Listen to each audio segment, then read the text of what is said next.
What's up, gamers? Dreamcastguy here, talking today about the Grand Theft Auto Remastered Trilogy, because this has been one of those projects that's already had a bit of controversy about it. I've talked in the past about how some gamers have been upset about how they're delisting the original games. These remasters are basically replacing the original projects, and also it does sound like this is going to be a full 60 or maybe even $70 versions of these games. So I wanted to take a look at the facts because this morning Rockstar has finally confirmed everything we need to know about the GTA Remastered Trilogy, called the Definitive Edition. Now, what strikes my eye is a couple different things. I've been most curious about what specific gameplay updates are going to make this feel better, make it feel more modern, make it feel more fun, hopefully. And additionally, let's see how big that graphics boost is actually going to be. Now, please, if you would, just give this video a like and subscribe because I'm filming this super early in the morning. The sun's not even up, and here I am talking about video games because I love you guys. Now, let's take a look at the most important details. Let's start things off by just talking out.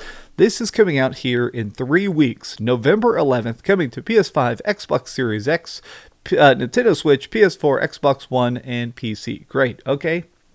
Now, let's look at what matters most. In my opinion, the thing I've been most curious about is what makes this feel different. So I'm scrolling past graphics because first and foremost, I want to see this. Updated player experience, making it even easier to play these classic games, including GTA-style controller layout. Thank God.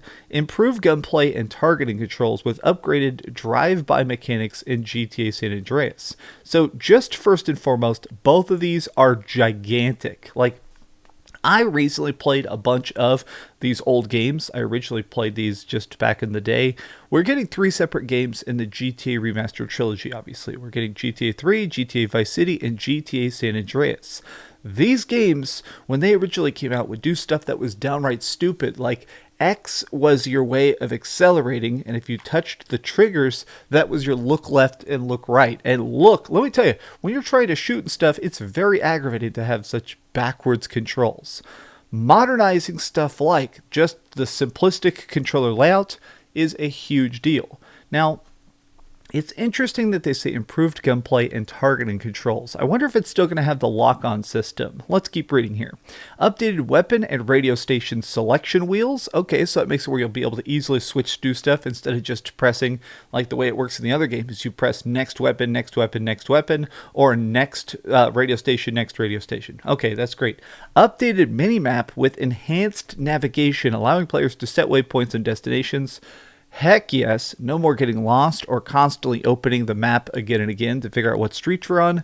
The ability to immediately restart a failed mission, thank God, that's a great one as well. Whenever you died in GTA, like these old games, when you died, it would teleport you to the hospital, and when you walked out of the hospital, there'd be a cab that would take you back to the place that would start the cutscene, which begins the freaking thing again. The fact that you can just instantly start a mission over, holy heck, that is a huge improvement.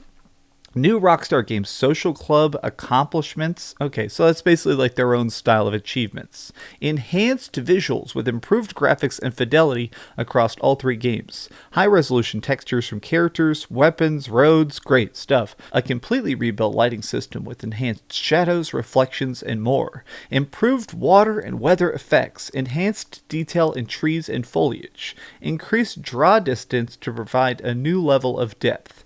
Alright. Pause. Here's what's up.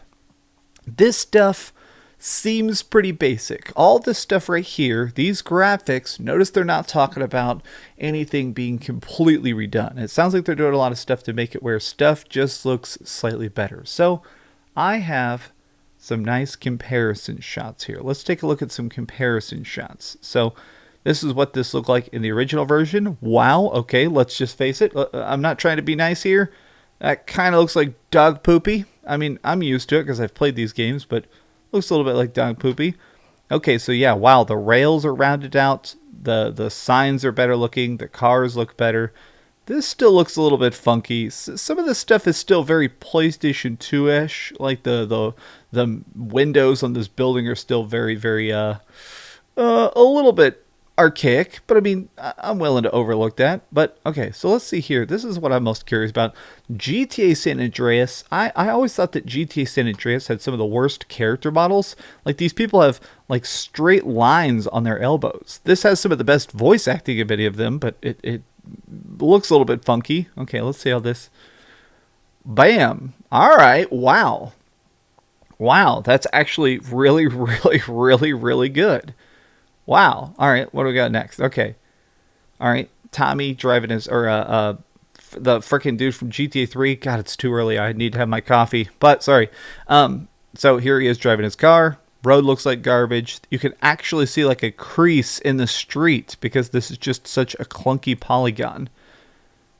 All right, that looks much better. Now, to be fair, this is a different camera angle. They actually tilted it back so it looks better in general, but still, good looking rain, good looking water effects.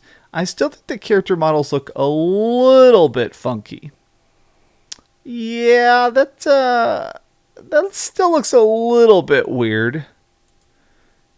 But it's definitely an upgrade. I'm most curious about those gameplay updates. The fact that it's going to play better has been the thing I was wanting the most. Now, it does have some plus platform-specific features, including 4K resolution, 60 frames a second if you're playing it on the PS5 or the Xbox Series X. Heck yes. Touchscreen zooming if you play it on Nintendo Switch. Also, gyro aiming. That's very weird. All right. Let's take a look at the important thing. Let's look at the price. All right, I'm literally clicking pre-order right now. All right, $60 on PC, $60 if you're playing it on the PS4. Xbox is just $60 across the board, so I guess $60 no matter which system you buy it on. PlayStation 5 is blank. PlayStation 5 does not say the actual price. Huh. Nintendo Switch also doesn't say the actual price. So yeah, $60 on Nintendo Switch. Let me put in my freaking birth date and let's see what it costs on PlayStation 5. $60 on PlayStation 5. Okay, so the rumors of it costing $70 on next gen were thankfully incorrect. Thankfully, it looks like this is going to be $60 across the board. I mean, this to me seems cool. The fact that it is going to be a nice updated improvement of these classic games. It is still weird that they've decided to delist the original versions, but as it stands, this seems like a decent update. This seems like a good chance to play these games again. When I see screenshots like this, I can't help but be excited because this is just such an iconic freaking game. Grand Theft Auto Vice City is such a freaking genre-defying experience. The fact that this came out on the PlayStation 2, it was an entire freaking 80s city. All of it was fantastic. My only final concern is, God, I hope they got the music back. Like, Rockstar has a lot of money in their pockets. They're very, very deep. And I think that's pretty cool, but let's just face facts. If they're trying to sell these games again, and the fact that they're calling it a different product, I'm kind of curious the legal ramifications of the soundtrack. Part of what made these games so fun is the fact that they had such a crazy mix of 80s and 90s music that we loved so much. Like, it was almost a time capsule of the best tunes of their time period. So if they suddenly aren't able to do that, if they suddenly have to take some of these songs out because they'd be too expensive to pay the rights to have in their game, that would kind of suck. I'm going to be open-minded, though. I mean, this is pretty great. I guess it comes out here in 3 weeks.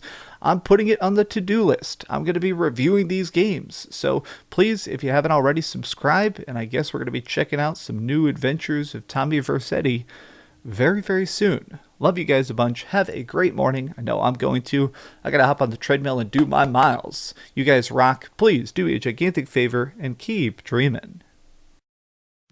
Thanks so much for watching that video. If you want to see something else, you can always click this link to see what I put up last, or, subscribe and see what's coming up next. Also, I promise that whatever I do, it'll try not to suck.